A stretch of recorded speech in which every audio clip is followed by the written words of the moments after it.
Welcome to the Slop Farm. Enjoy the video. You start by confirming you have an original Wii with a working internet connection.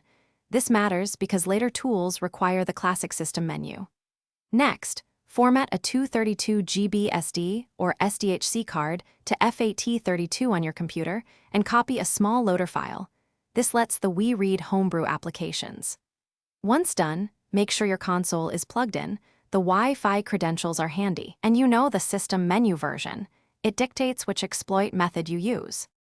Now you install the Homebrew channel so you can run community apps.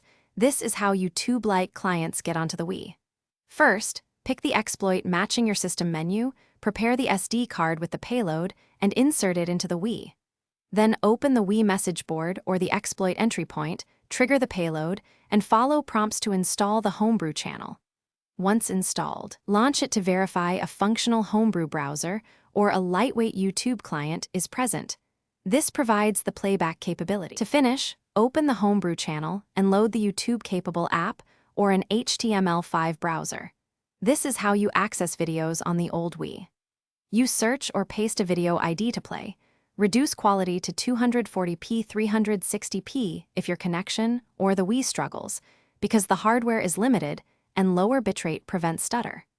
Make sure the SD card stays inserted so apps remain accessible, and periodically update the Homebrew client.